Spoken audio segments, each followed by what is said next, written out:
What's going on, guys and girls? It's Ghost Robo. I just got back from a pretty cool trip to California where I learned a lot, and it brought up some questions as well, like will VR experiences ever evolve beyond distraction? And what the heck is going on with licensed games, and where do they go from here? Plus, what was it like talking to a lead designer from a VR branch of a major studio? So I got invited to go visit Fox and see what they've been cooking with their movie properties in relation to gaming. Now, maybe you saw my Crisis of the Planet of the Apes video. I'll put a link in the description if you want to check that out. The game is actually really cool, but I was curious how they would do a movie property plus VR, given that those are two areas that have kind of been shaky as of late. You know, I mentioned in that video that I haven't picked up a VR headset in about 9 months, and the reason for that is that I have them all. I have Oculus, I have Vive, I have PSVR. There's been some cool moments and some sort of like amazement microcosms of experience where it's like, whoa, for 30 seconds this is so darn cool, but then those float away because there's not a whole lot of substance there, and there's not a whole lot of gaming mechanic and merit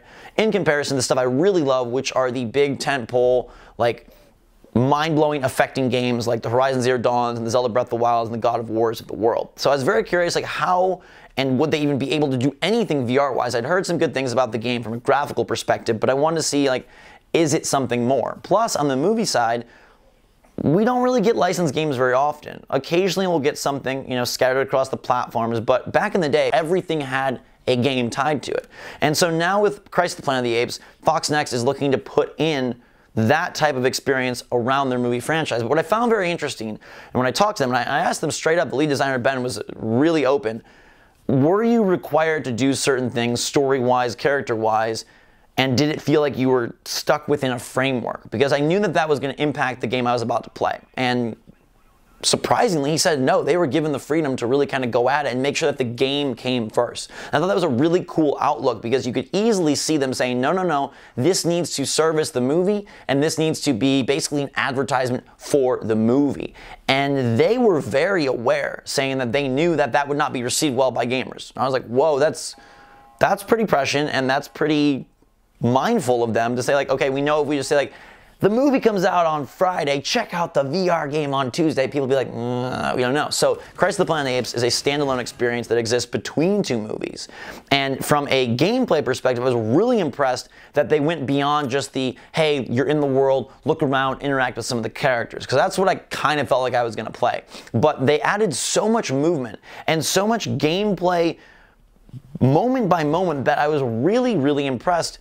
Forget that it's a movie game, forget that it's tied to Planet of the Apes, like, just from a VR experience, I really enjoyed it because they constantly have you engaged. You're constantly moving as the monkey. You're constantly climbing and reaching and grabbing and pulling. And I think all that kinetic energy just really immerses you so much more than standing and watching. And it, you know, you could argue that it's tiring and some people don't want to constantly be going with their arms, but for me, it made VR such a nice change of pace. The fact that you're constantly interacting with the world, you are the ape, and you get to do a whole lot of ape things. And I think coming from a game like God of War, which, you know, I made 50 videos on because I genuinely love that, you're always doing something, right? You're always fighting, you're always climbing, you're always moving, and so you're constantly getting that feedback. You're giving the game inputs and you're getting feedback back. VR, to me, often feels far more passive, and I love that this was like a go, go, go, go, go type experience, and that's something that they really wanted as well. Ben was saying, like, they want to make sure that you feel a part of these universes, and the properties that they're tackling next, which they gave me a little sneak peek of, can't say anything yet, they're going to do some really cool stuff, given the characters that they have to work with. If you look through the list of movies that they have under their belt, maybe you can pick some out, but it's all about making sure that you feel a part of the character or the creature, and a part of the universe. So movie game wise, I like this idea of maybe VR is the way to go for those licensed properties. I think that VR is a pretty cool way because you are immersing yourself in the world in the same way that you go to a theater with the lights off and focus on this giant screen to really be a part of whatever's going on and let your mind travel to where the director and the writer and the actors and maybe the CG actors are taking you. And that's something that this game kind of did. It puts you in the world of Planet of the Apes, but puts you in with the opportunity to actually be there. And it really seemed like that's what they're trying to work on and strive for at Fox Next, which is the VR branch of Fox, is not distilling the movie down to either a abridged version of the exact story that you saw on screen, and also not trying to find like some simple mini-game mechanic to convert it into a downloadable game, but rather take the world and say, what's cool about the world and how can you interact and basically live that world. And that to me was like, well, it's a really great idea. And Ben, we were talking a lot about, you know, how do you implement things that you play in something like God of War or Zelda, and you see these games that do so much and have so much critical success. Obviously, VR is a different medium, and you cannot do as much, right? Because you often don't have a straight up controller. You're trying to integrate movement and space and the sensors.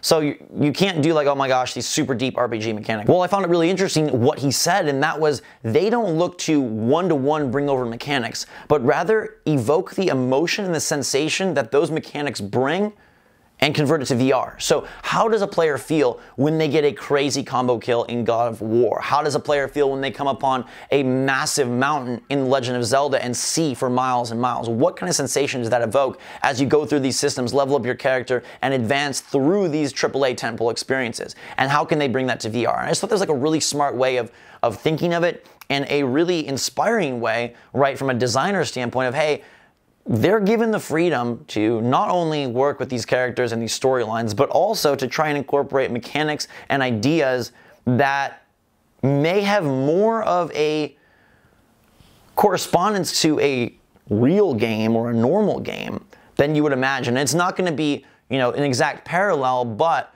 you know, that feeling of being really immersed and hitting hard in God of War, like the sensation of pulling yourself up and feeling that weight in Crisis of the Planet of the Apes when you're lifting up over an edge or pulling or really reaching for a pipe, I can see how they do correlate. So I was really just impressed with their vision and with how they were approaching these VR games in concert with the movie properties they have to work on. Because you could easily see this being a very dull, a very boring, a very almost life-draining experience, and yet I was shocked to find that no, they actually are very passionate, they're given a lot of freedom, and that they're implementing ideas that are fresh and fun and frankly were really cool. So obviously they're working on a number of unannounced projects, but their current game, Crisis of the Planet of the Apes, is absolutely worth experiencing. I love how tactile it is, the fact that you're grabbing onto walls and pipes and climbing, and the weight you feel as this ape, whether it's walking, whether it's moving, even taking cover. They introduced a gun mechanic in sort of the second or third chapter there, where you are using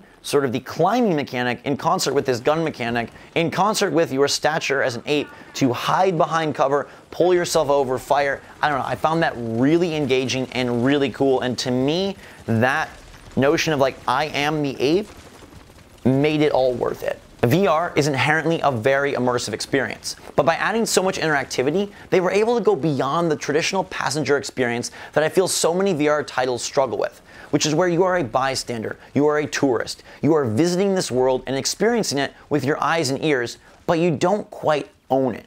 And by adding so much kinetic movement and constant feedback, now you really are a part of whatever you're playing. So what does this mean for VR overall and the future of these kinds of games? Well, I hope that more and more incorporate this kind of constant feedback loop. I feel like the more that you're engaged with what you're doing and what you're seeing, the better VR will be. Now, I mentioned Crisis of the Planet of the Apes is a pretty short experience, and at times you are on rails. So I wonder what they could do if they go beyond. Ben was saying that they're very interested in expanding beyond more rote movement systems and adding open world flexibility to whatever they create. So honestly, it gives me a lot of hope, because I used to really like those movie games, and even though they sucked, it was a fun time. So bringing them back in some capacity with more quality is definitely a good thing. And then on the VR side, I see the thread. I see the thread where if taken to the nth degree, they could eventually edge closer and closer to those AAA normal experiences. They really just got to double down on that feedback loop, on that constant interaction, and on that real engagement where you are of the world and not just a visitor. But it was a good glimpse at what could be, and I'm super excited to see what FoxNext's next projects hold. Big thanks to the studio and Ben especially for being such gracious hosts and for really opening up and sharing their experience. It was really awesome as someone who's played games my whole life, and obviously I'm very dedicated to the field. So speaking with someone who is so passionate and so open was very, very rewarding. Super cool, dude. Now it's your turn to let me know where you want VR games to go in the comments down below. And also, let me know how you feel about movie properties returning in this way. Licensed games taking the form of a VR experience. If you've got a VR headset of your own, check out Crisis of the Planet of the Apes. I don't think you will be disappointed. There's a link in the description below. Being an ape is awesome. And again, that interactivity. See if that's something that you want more of in the virtual reality space. In the meantime, everybody, thanks so much for watching. Fantastic day. I love you so much. Drink so much, y'all, and we will see you all later.